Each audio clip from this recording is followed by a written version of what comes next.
Hello বন্ধুরা, কেমন আছো তোমরা সবাই? আশা করি তোমরা সবাই ভালোই আছো।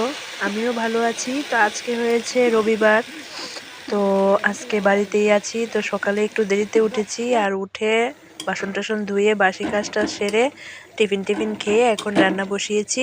তো আজকে রান্না করব একদম সিম্পল, লাল শাক আর বুটের ডাল দিয়ে শসা। তো এখানে লাল শাক প্রায় প্রায় হয়ে গেছে, আর এখানে বুটের ডালও সোমবার দিয়ে ফেলেছি। আর আমি ডালের মধ্যে বেশি কিছু দেইনি, দিয়েছি শুধু পাঁচফোড়ন, একটা শুকনা মরিচ আর একটা তেজপাতা। শাকের মধ্যেও বেশি কিছু দেইনি, একটু রসুন আর একটা তেজপাতা আর একটা শুকনা মরিচ, কেননা আমার ছেলে খাবে। তো ছেলেকে রান্না করে ছেলেকে খাইয়ে টাইয়ে এখন ঘর সুরছি। ঘর সুরে তারপর ঘর মুছবো, তারপর বাইরের কাজ শুরু করব। তো আমি আজকে সকালবেলা উঠে আমার এত একটা খারাপ লাগছিল, আমার পিঠে এরকম ব্যথা হচ্ছিল, মানে কি বলবো বন্ধুরা।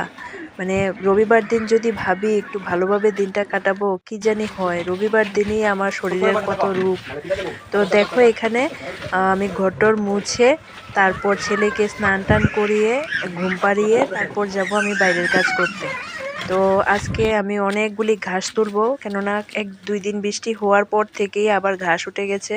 তো ঘাসগুলি তুলে তারপর উঠান টুটান সুরে তারপর স্নান করব। তো এখানে দেখো আমার কয়েকটা মরিচ গাছ উঠেছে, ছোট ছোট মরিচ গাছ, অনেকটি বিচি ফেলেছিল আমার হাজবেন্ড। তো এখন এখানে অনেকগুলি মরিচ গাছ উঠেছে, এগুলিকে আবার একটু আলাদা আলাদা করতে হবে, না হলে এটি বড় হবে না। আর এখানে আছে আমার লাউ গাছ, এটা তো তোমরা দেখেছো এই ভিডিওতে।